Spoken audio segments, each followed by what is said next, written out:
Welcome to our chat about feminism and affordable housing and real estate in Niagara, hosted by YWCA Niagara Region and Empire Communities. My name is Julie Rorson. I am the president of the YWCA Niagara Region. And if you don't know about the YWCA, we are the largest provider of emergency shelter and transitional housing in Niagara for women and families and also men across the region.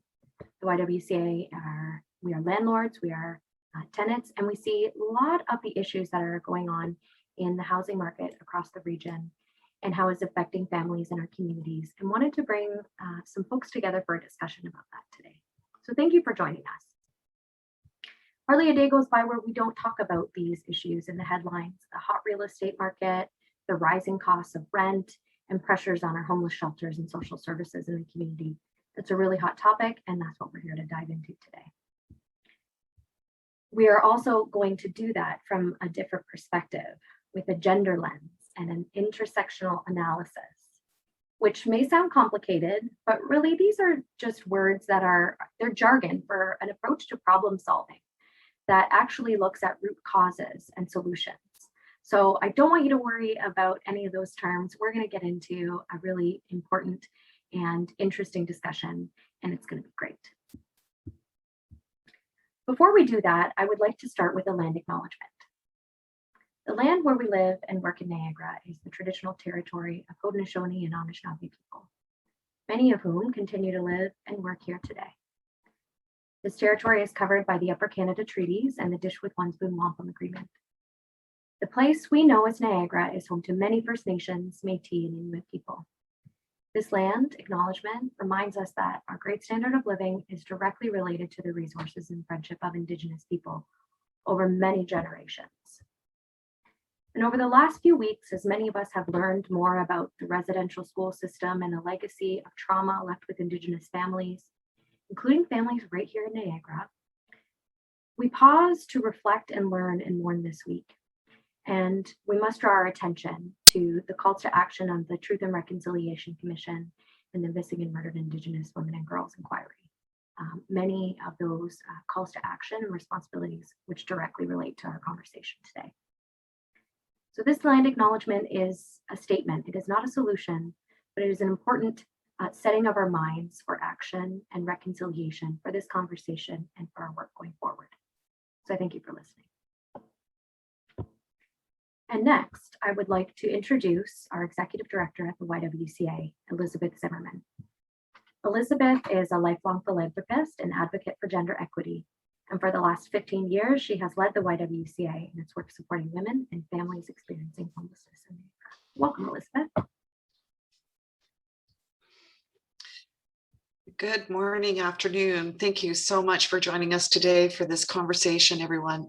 At the YW, we're proud to have served our community for over 90 years with emergency housing, transitional and supportive housing, and skills development programming. We have recently opened a safe house in support of human trafficking survivors and a brand new 24-unit building to house Niagara's most chronically homeless women. Our ability to grow and meet the needs of our community has only been made possible by people like you, supporters, advocates, and donors. We are proud to offer this webinar for free this afternoon, but we encourage donations to the Building Up Homelessness campaign at buhniagara.ca. The proceeds will go to continue ensuring that the programs and services that we offer are able to do so. Thank you so much for participating today, and I'm going to turn it now back to Julie. Thanks, Elizabeth. So this webinar, our Building Up Homelessness campaign, is supported by our presenting sponsor, Empire Communities. And we are very grateful to have a community partner that's committed to the YWCA's vision for an equitable society for all, especially a partner that is in this field of housing that we're talking about today.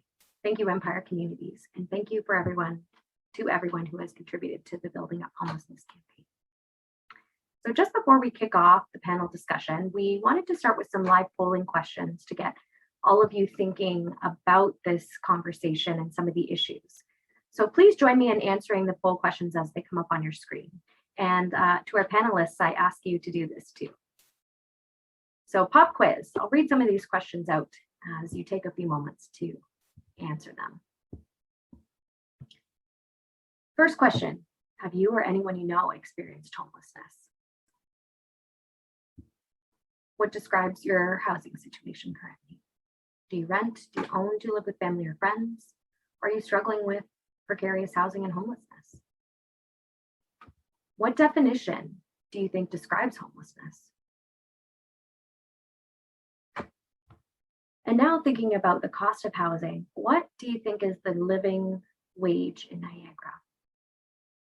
What is the hourly living wage? In 2020, what was the average cost of rent for a 2-bedroom apartment in Niagara? In 2019, what was the average cost of living for a family of 4 in Niagara? What do you think is the estimated wait time for a 1-bedroom affordable apartment in St. Catharines? 4 years, 8 years, 16, 20 years? All of these are pretty shocking numbers. And finally, what would you like to learn about today? Do you want to learn about advice for buying a house, information about affordable housing, how you can be an advocate and support affordable housing in our community? Or do you want to learn more about how people we live with and work with may be experiencing homelessness? We're going to cover a lot of these topics. I'll give you another moment to answer the poll questions.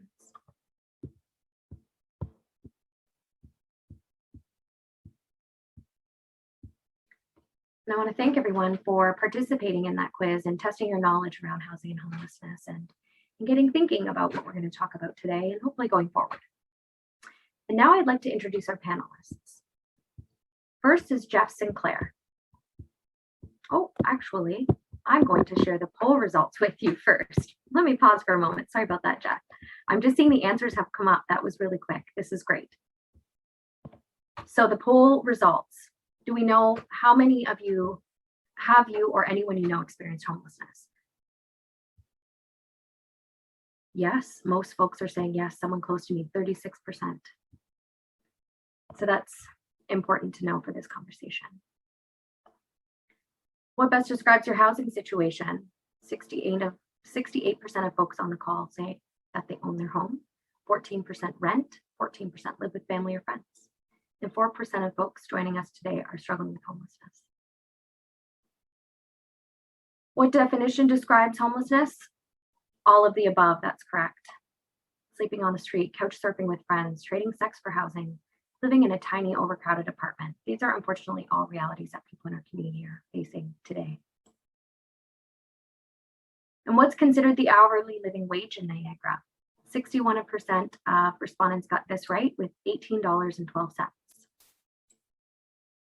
In 2020, the average cost of rent for a 2-bedroom apartment in Niagara was $1,400.10.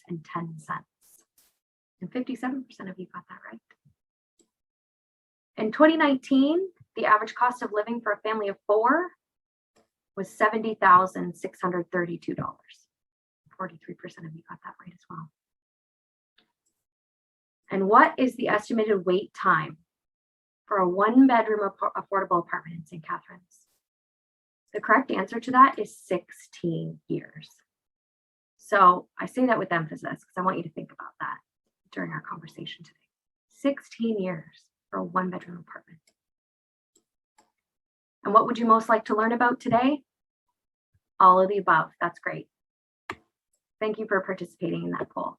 And now, without further ado, I'm going to introduce our panelists, starting with Jeff Sinclair. Jeff is the project lead for Niagara Region's 10-year homelessness and housing action plan, which provides a collaborative systems approach to addressing housing and homelessness based on our local needs. Jeff has a Bachelor of Business in International Commerce and Global Development from Niagara College. And he's provided leadership for local initiatives related to community leadership and social entrepreneurship and poverty reduction. We've worked with Jeff at the YWCA for many years, and it's always great to have him here. Nadia Ali is our next panelist. She's a director with the Niagara Association of Realtors and a training facilitator and broker at Rebel Realty. Nadia is a director for the Niagara Association of Realtors and on their governance committee. She also has a background in law and an honors degree from the University of Toronto. She embraces the Niagara Association of Realtors vision to provide influence and advocacy while enhancing professionalism and business acumen in the industry. Elizabeth Sue. She is a loving mom to 3 children, Sterling, Victoria, and Colton, and is a proud member of the Mississaugas of the Credit First Nation, where she's worked her entire career as an advocate for Indigenous people in the Niagara area. As the Indigenous Healing and Wellness Program Coordinator at the Niagara Regional Native Center, Liz works to support Indigenous men and women and children and Two-Spirit individuals by working on their behalf in child welfare and domestic violence and human trafficking, justice, and women's wellness sectors. Liz is happy to be here today to share from an Indigenous woman's worldview and shed light on the layers of complexity, both past and present housing crises that have brought the Indigenous women she supports. And finally, we have Jenny Shikluna, who is a lifelong Niagara resident and loves contributing to the community. After many years in not-for-profit work, Jenny landed at Niagara Region in 2009, first in seniors community programs, and since 2018 at Niagara Regional Housing. Jenny has a deep love for serving the Niagara community and the residents that live here. Thank you to all of our panelists for joining us. So normally in the month of June, we get together and do an event to raise funds for the YWCA, as we always have a need for more affordable housing and confronting forms of homelessness in all of its shapes and forms, as our poll questions identified. But this year, of course, we're forced to do something a little bit different. So thank you for joining us and helping us raise awareness of these issues. The pandemic, the hot real estate market, rising rents, people being stuck at home. There are many reasons to talk about housing and homelessness pressures in Niagara. We're talking about the spectrum of housing and affordable housing, from individuals who are unhoused and homeless to supported and subsidized housing to housing that is affordable for all incomes and demographics. So I want you to think about it that way. And now for our panelists. Actually, I should also say we're going to take some audience questions at the end too. So if you get thinking of some questions you want to ask for any of the panelists, or perhaps for all, please feel free to type them in the chat as they come to you, and we'll get to them as we move through our discussion. Okay, panelists, I'm really excited to hear your different views because you all have very different backgrounds, not only in your professional life, but as individuals. And that's what this conversation is about today. So here we go. I'll open up with a question to all of you, and whoever would like to start first, we can rotate through. This first question is about affordable housing. So from your perspective, what do you see as the biggest barriers to access affordable housing in Niagara? What are some of those barriers that you see in your work? Maybe we'll start with you, Jeff. So I would say that the biggest barrier that we are hearing about now in our system, that's the homelessness system, would be the disconnect between household incomes in Niagara and the costs of rentals or home ownership. And so as we see the prices for both rental and ownership skyrocketing right now, and pretty much stagnant on whether you're on a fixed income or working a lower income job, or even a moderately well-paying job, those are not increasing at the rate of the housing. So that's, I would say, the major barrier. And even though we're seeing some fairly decent average market rents, the reality is that for people experiencing homelessness or others who are trying to get into a unit or into the market, you're not paying average rents. You'll be looking at whatever the going rate is, which can be about 20% at least higher than that. So income not keeping up with the rapid increase in prices, 20%, that's a lot. Anyone else? What do you see as the biggest barrier right now? Jenny, go ahead. I think from my perspective, supply is enormous. So even if people could afford the rent, which they can't, there just simply is not enough supply in Niagara of housing. And a lot of our development is happening for homeowners, for people who are going to buy in the upper end of the market, relatively speaking. the supply issue is enormous, and even Niagara Regional Housing, and now Niagara Region Housing Services, has programs where we work with landlords who are homeowners who are willing to rent either from their buildings or personal apartments, like in-law suite situations. However, those landlords can fetch so much more money on the private market. In order for us to provide subsidy, we have a maximum rent, then that's dictated by the province and CMHC. So in order for us to partner with private landlords, they need to be willing to work within our parameters. So on top of there being absolutely no supply, there's very little incentive for private landlords to get in the game. Nadia, I see you nodding your head along to that. Go ahead. There we Just go. to Jenny's point, she makes a good point about supply, and that and along with that is the demand. Being in Niagara, we are the more affordable option than surrounding. If you talk about Hamilton, Peel, York, and Toronto, we have people coming from those communities into our community, which is even more difficult than for our community to be able to compete, right? So it's a supply demand barrier. Definitely. Liz, do you want to add anything on this point? We can't hear you yet. Need you to unmute. It's okay. It was bound to happen. I did click it. I don't know. So yeah, I want to start off by being transparent. I am not a housing expert by any means. My role in the community is that of a support. And what's happening is that I'm being thrown into housing because without appropriate housing, I can't do the work that I need to do with our community members. So without a home, healing doesn't happen because those basic needs are not being met.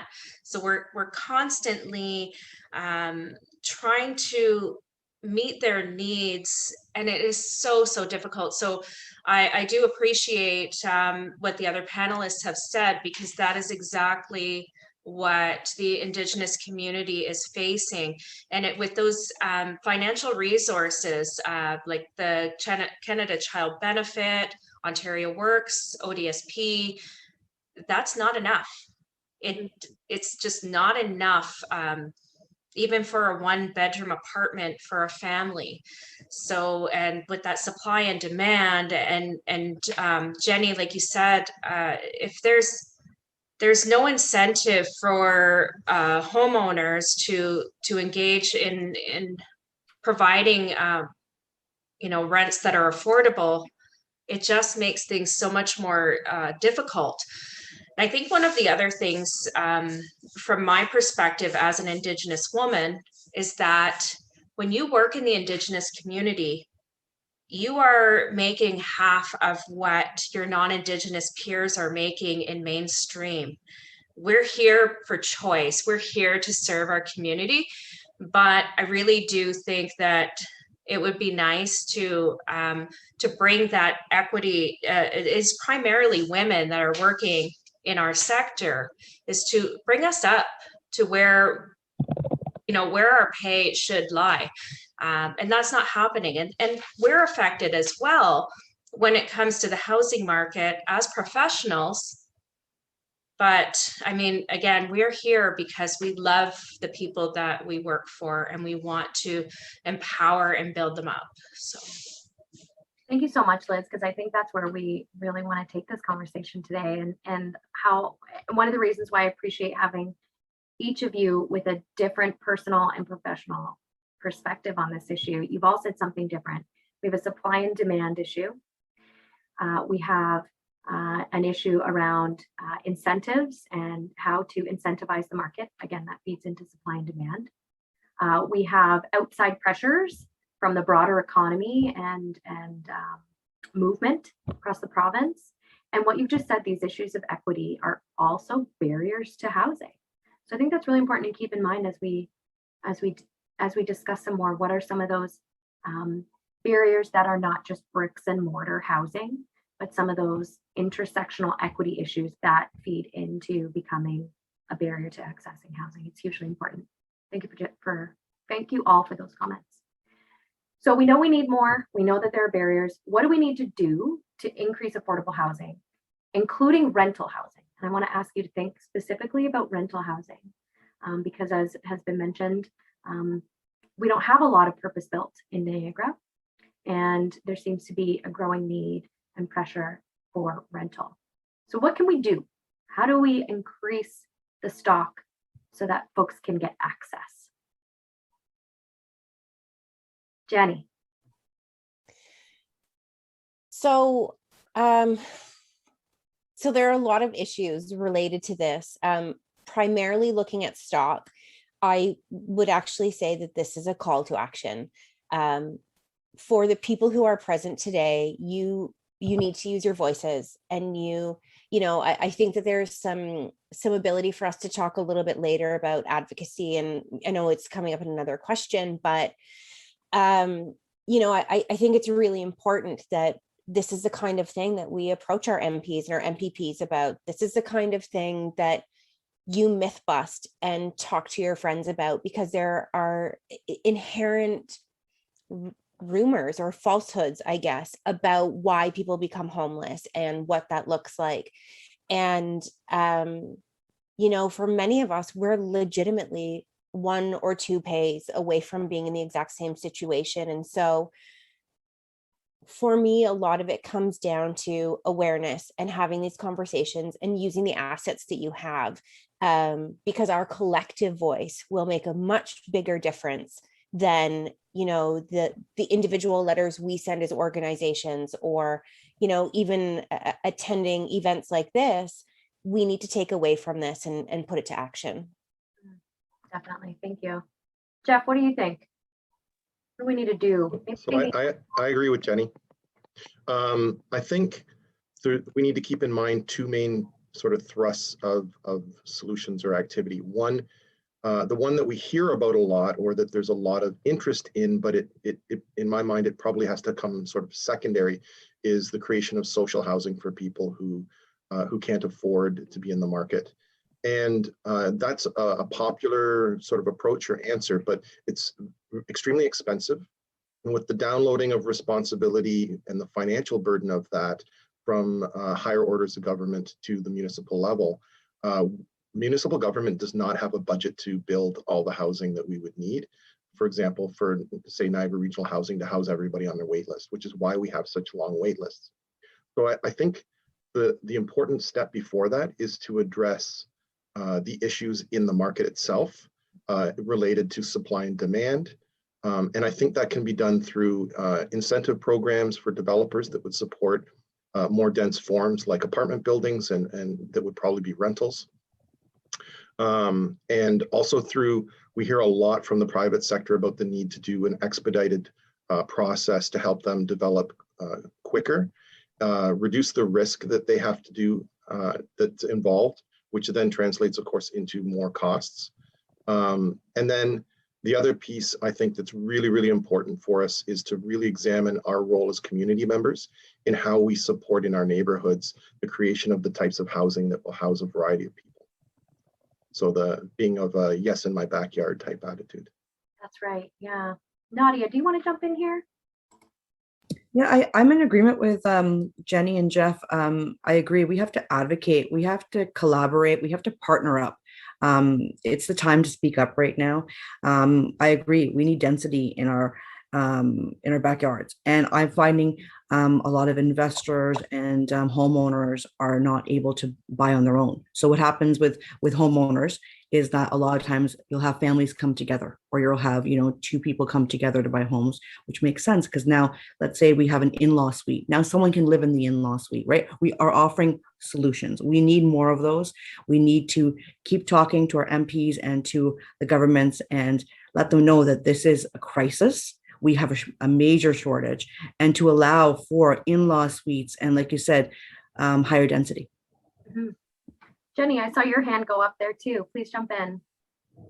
Yeah, I just wanted to, again, I totally agree with what Jeff and Nadia have said. And I would like to add to that, that another thing that we need to consider is infrastructure, because housing is not its isolated issue. So it's really great when you look at the land that is available for development, and not talking about intensification. So in this case, intensification would be actually Niagara Regional Housing is doing a program like that, or a project like this right now, where, you know, it's taking down a dozen very tiny houses that needed repair and replacing them with a multi-level building. Sparing that, when you look at where our developable land is that is also affordable, it's well and good to say, great, you can have an apartment here, but then how are you getting transported to your physician, to your job, to the grocery store? So this needs to be a very holistic approach. It's not, we can't just build our way out of this in terms of bricks and mortar buildings. There needs to be infrastructure. There needs to be services that support the people who need to access this housing. And so I think that we need to always be having this conversation with an extremely broad lens. Yeah, I like what you said there, because it's not, and much to Liz's earlier point, it's not just about finding housing, but having all of the, it all comes together, right? If we don't have the foundation of a place to call home, then we can't do any of the other things that we need to do and want to do and deserve to do with our lives, including getting around the community and participating. And that's what that, I think this holistic view of the issue really brings us to identifying what some of those other solutions and needs are.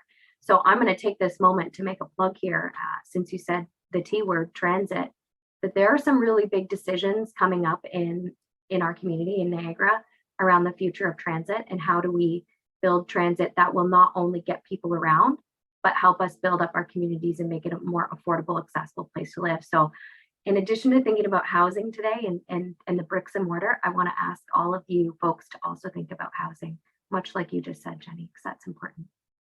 So before we move on from this, Liz, is there anything else you want to mention here? I just want to say that I appreciate everything that you have all articulated, because it's really much what I was going to speak on. One other thing that I would like to see for the Niagara community is an increase in monies going towards Indigenous housing. It is much like Niagara Regional Housing in that it's impossible to house people in Indigenous housing, almost many years of wait lists. And if you do not have a status card or belong to a community, you do not qualify for Native housing, Indigenous housing in Niagara. I think these are things that a lot of us are not aware of, much like the broader conversations we're having around reconciliation and dealing with truth these days. So I think that's important. Is there anything else you want us to know about those barriers that are specific to Indigenous people in Niagara, Liz? What else do we need to know? How can we be intentional about building housing and housing policy that works for Indigenous people as well? Right. I don't know, Julie. I really don't know. I'm really at the point where I really think that we need to look at the biases that are in our communities around Indigenous people and change those conversations. I hope the national conversation that we're having right now contributes to that. And I know that there's a lot of reflection and discussion happening in Niagara over today across radio networks, and tomorrow being July 1st, something to think about. So I thank you for saying that. Bias and anti-racism is hugely important in this conversation too. That's good. So I want to ask another pointed question. I'm going to ask to start with you, Nadia.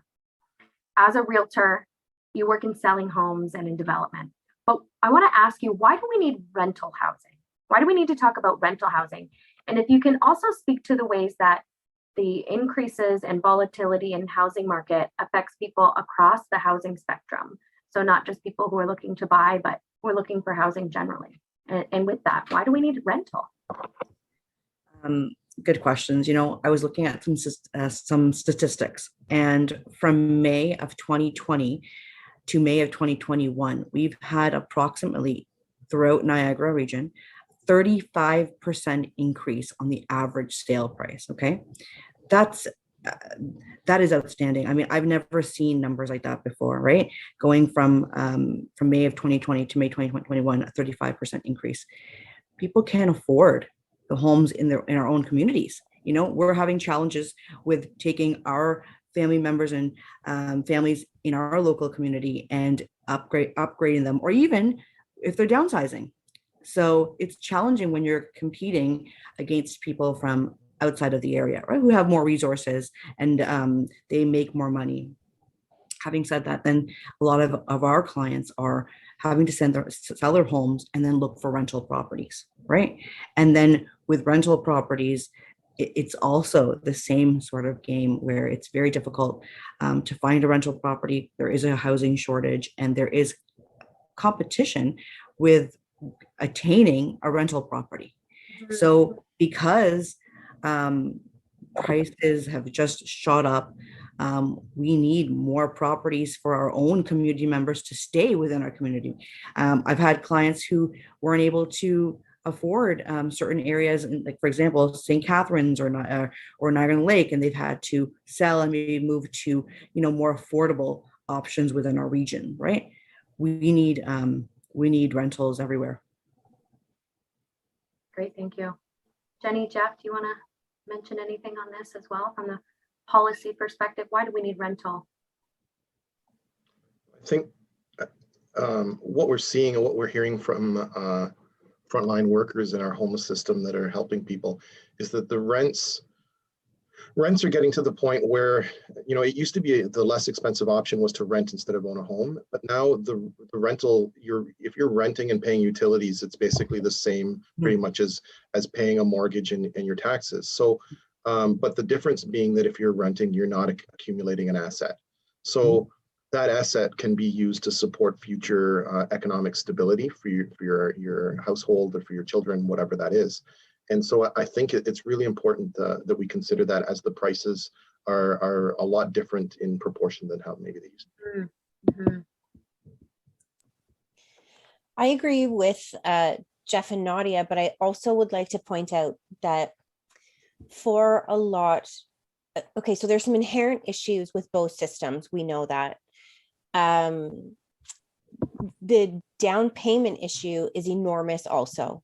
So for someone who is, I could make this as huge as you can imagine, but for someone who's a woman who works in an inherently lower paying job, who is generally the primary caregiver of children, often the single parent in a divorced or separated family, we have less access to appropriate healthcare and all of the things that most people need to move forward and be self-sustaining.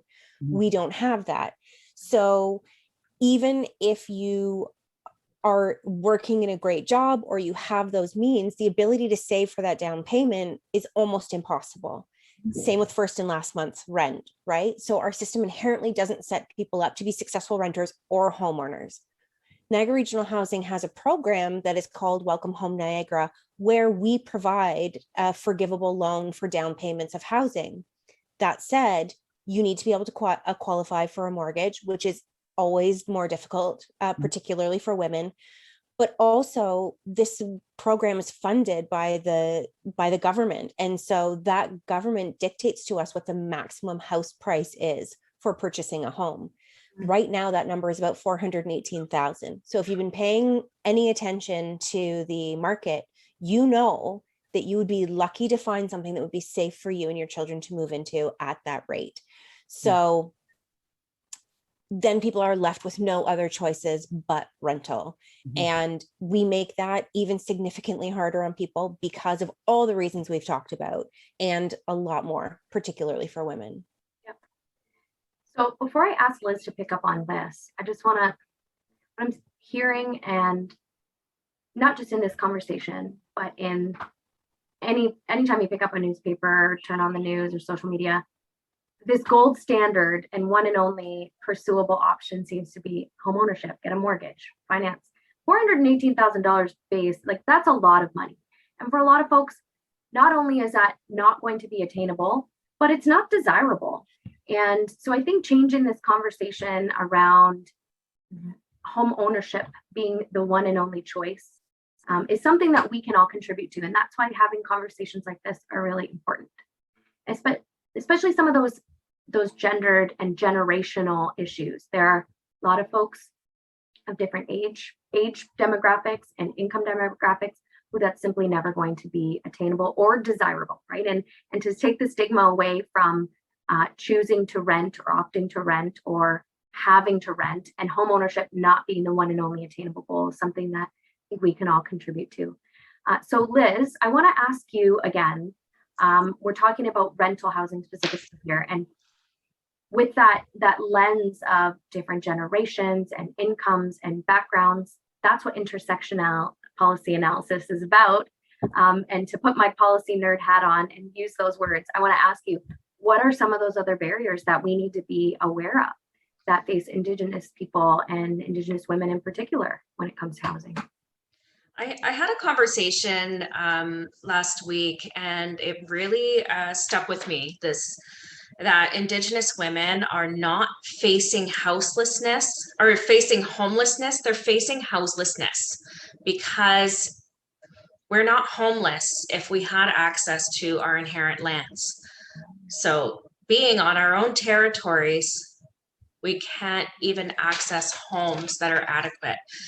And with that piece, we face a lot of interaction with the child welfare system.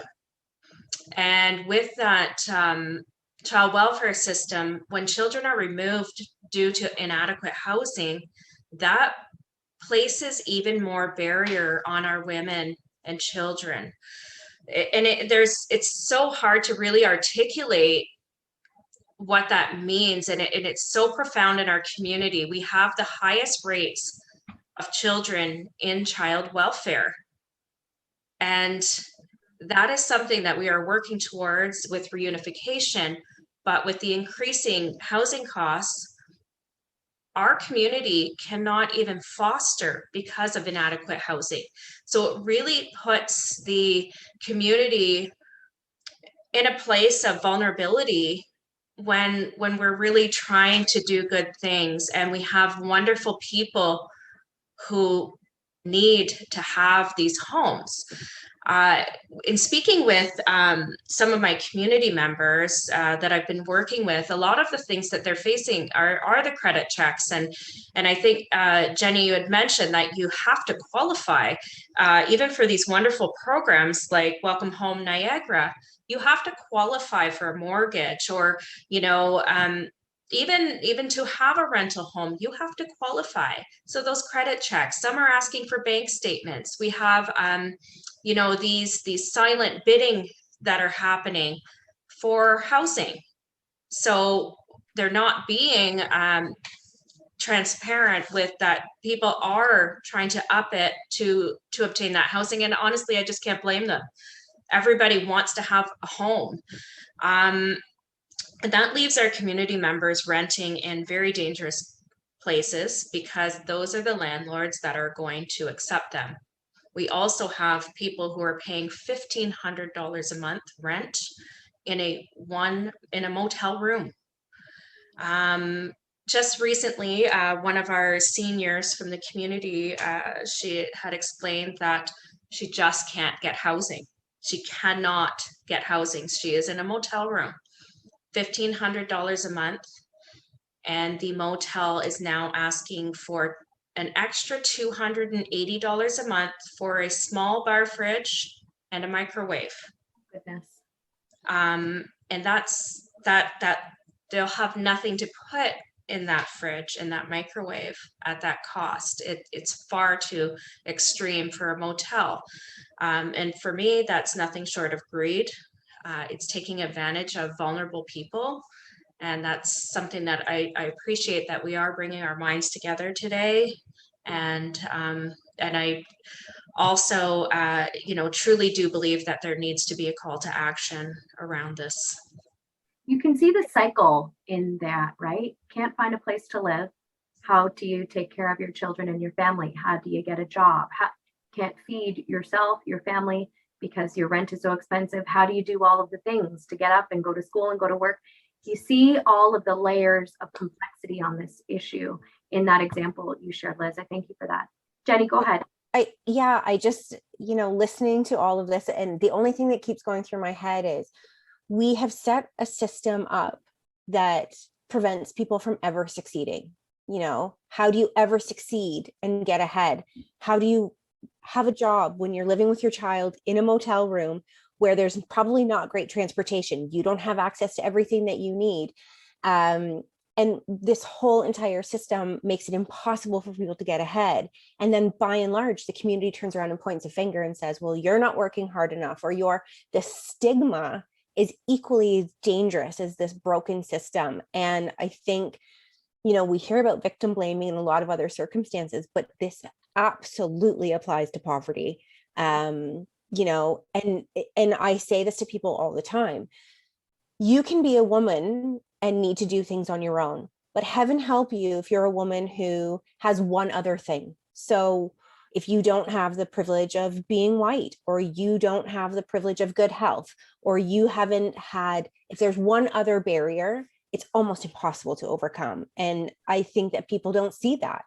They look at people and make assumptions and judgments based from their place of experience. And I'm telling you, I've been working in this system for 20 years, and we don't give people the opportunity to succeed. That's really heartbreaking, but important that we get to the truth.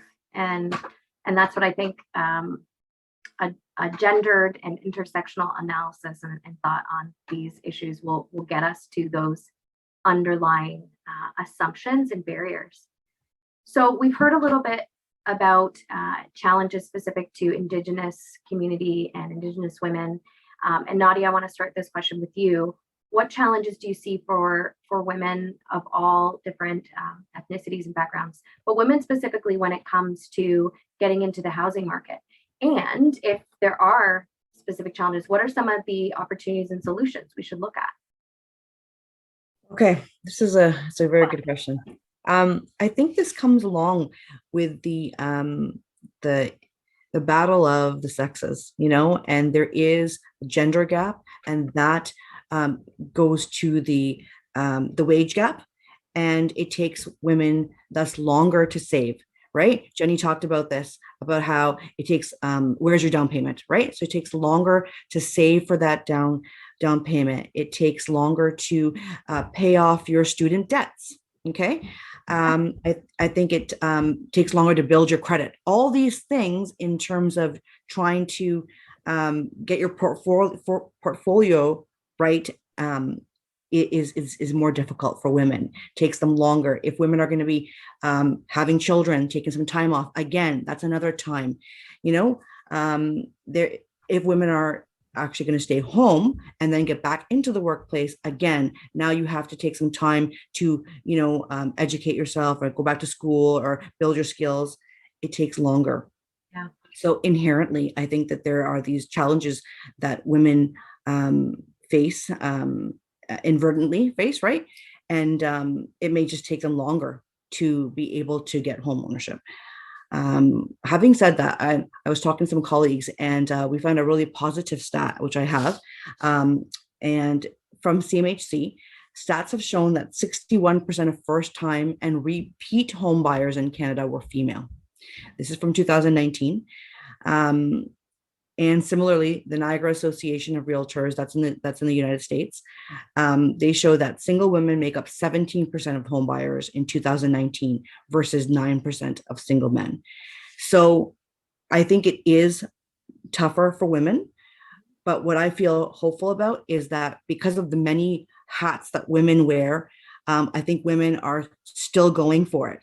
And trying to do their best to get to that goal of home ownership. But I think it's very interesting with what you said as well, that maybe that may not be the end all goal for everyone. Maybe it's getting a safe roof over your home. I think that should be a focus that we all should look at. That's right.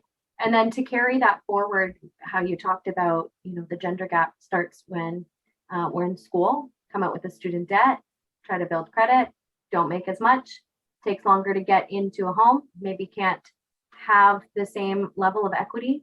And for so many who do choose to purchase and have the opportunity to pursue that path, then you're already at a disadvantage when it comes time to downsize or retire and have that nest egg, right? It's a further, it's an added challenge Yes.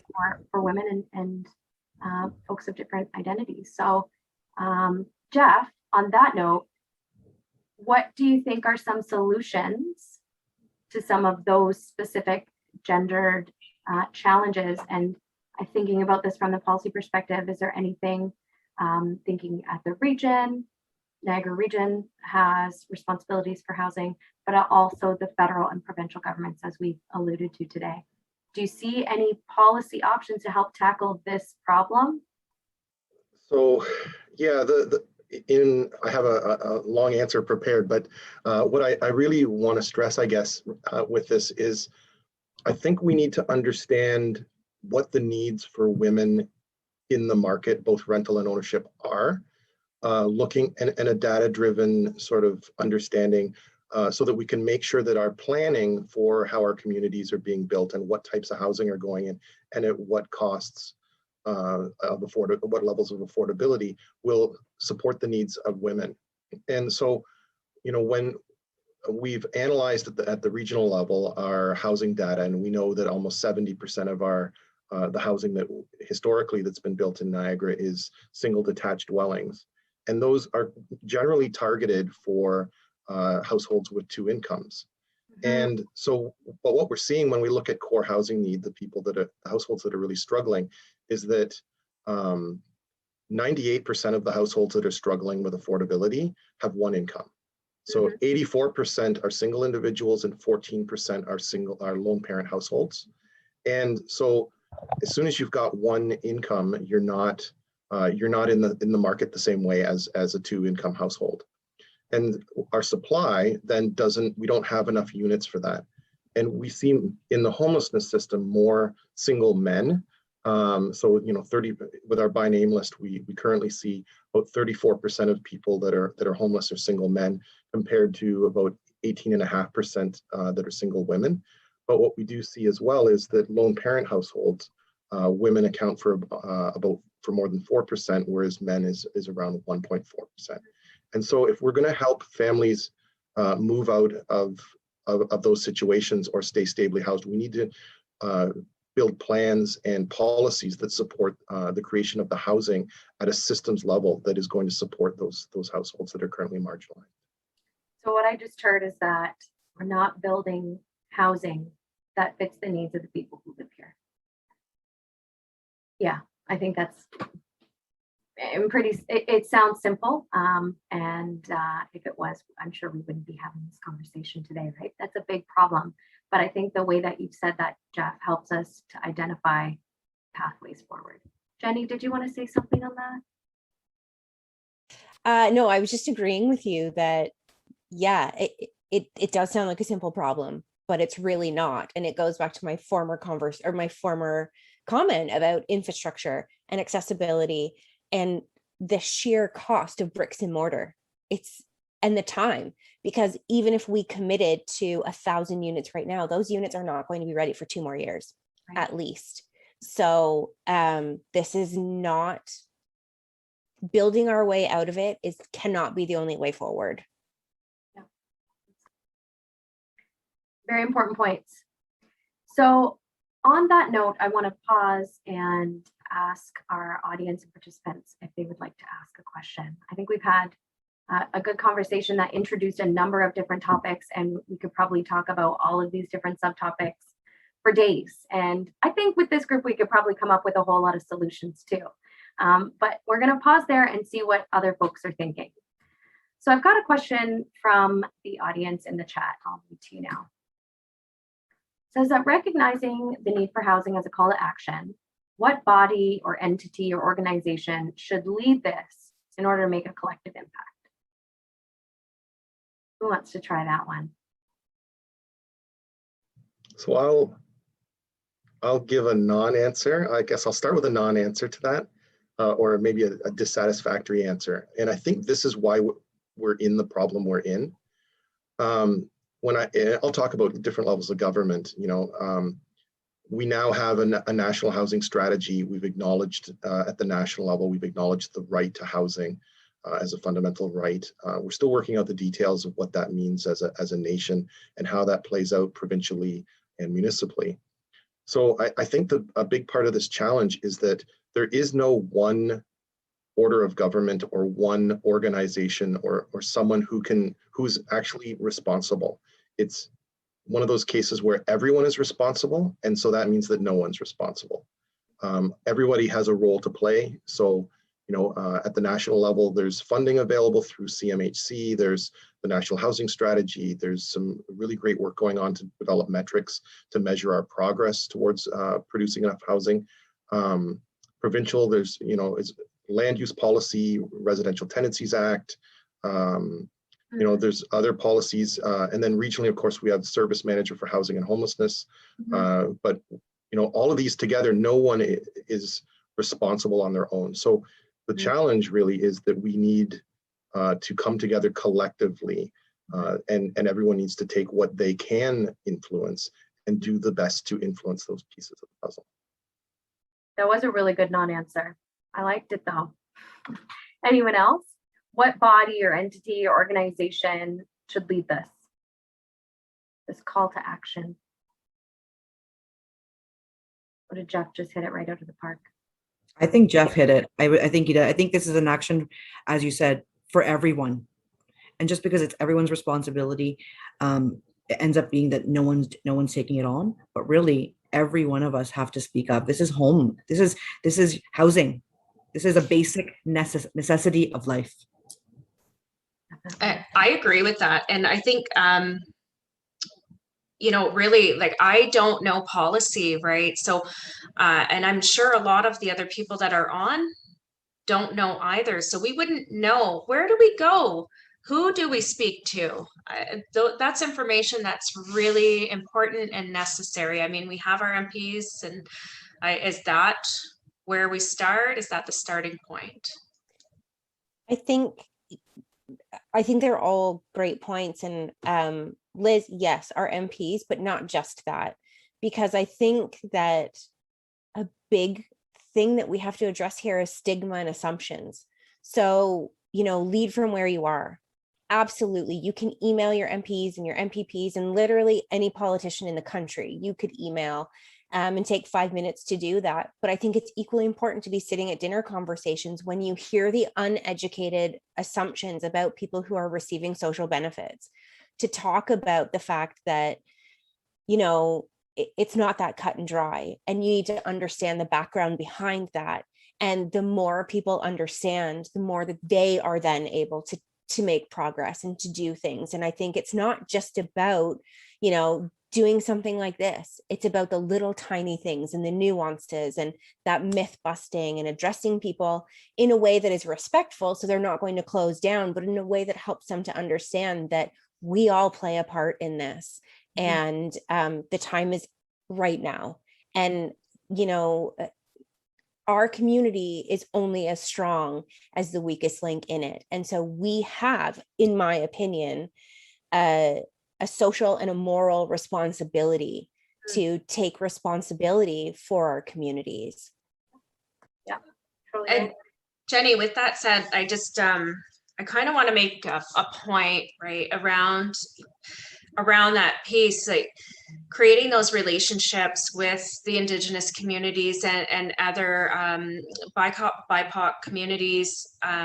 We work so hard to house our community members, but it comes down to those beliefs. So yeah, it is our responsibility to decolonize those beliefs about Indigenous people, about people who are on social assistance, and to not label, and I'm sure, and I hate even saying it, but that when people have that belief about Indigenous people being drunks or beggars, and that is very much still alive and in our communities, that racism. And I want to change that conversation to that we are survivors. And that's why we're here doing the work that we're doing. And, you know, I know that there was a question about community and such there. And there are some really wonderful things that are happening in our community that are going to change the future of women and their children and housing. And that may be some time away. We do have a collaboration with Family and Children's Services, yes, Child Welfare, and the Indigenous community. We're coming together. We're doing amazing work together. This is very new, very fresh, where we're seeing Indigenous women feeling supported, and the change in their lives. It's just phenomenal to see somebody feel supported and to continue that education and to move forward, as well as we do have a program. It's I don't know why I'm forgetting because I work there, but it's a program for women, and it's around housing support and education, and, you know, really to be of a good mind. And that's what we do. And also, I just wanted to also mention, because we talked about what community could do. I have a relationship with Brad Martin. He's a realtor in Niagara. He has a charity that he's been helping out some of our families to put things into their homes, and not just any old furniture. Like, really, honestly, it just means so much when we put beautiful things in people's homes. It really just, it matters. I think the charity is Give Back Homes. So I just, you know, those kind of things are so important. And I hope to see that other people that are in those positions of power and that can support can do those kind of things as well, and to reach out and make that difference. All really good points. I think, you know, none of us, any of us on the screen here, anyone on this call today, got to where they are at their that whatever point you are at in your life without support, without family, without friends, without whatever social network that is that you have supporting you and helping you get there. And I think the stigma around that supportive housing and supportive needs and helping people to live healthy and well and holistic lifestyles, it comes with this conversation about housing. And if we can think about it positively rather than a negative stigma, that could be really helpful too. So thank you, Liz, for pointing out some of those partnerships. We have one more minute, and I want to just ask one quick question. All of you really give us your quick and dirty answer on this one. How can we engage our neighbors and community to take a YIMBY, yes in my backyard approach, and make housing more accessible? How do we get people to say yes rather than no, I don't want that here? Jenny. So I feel a little bit like a broken record. I'm sorry, but I feel it starts in conversations. And I also think that if we change the stigma and the marginalization, just like the program Liz just talked about, why does support need to look like the bottom of the barrel? Right. You know, why does housing, why do, you know, build beautiful communities, build mixed communities, engage people at every level, and allow our community to open in a way that really will diversify us in ways that matter. That's right. Nadia. In touching on what you were saying, Julie, earlier, you're talking about people coming together, right? This is an issue that affects us all. If it affects our neighbor, it affects us, right? Let's have that holistic approach. My neighbor is, you know, should be living in the same safe circumstances as I do. Let's want for our neighbors what we have for ourselves. Let's want for our communities what we have for ourselves, what we want for our children. Let's have that holistic approach. The world would be a better place if we look at it that way. That's right. Jeff, how do we get people to say yes? Yeah, I think we just, those of us who are already bought into this idea need to be the example and be vocal in support of these types of housing when they come to our neighborhoods. That's right.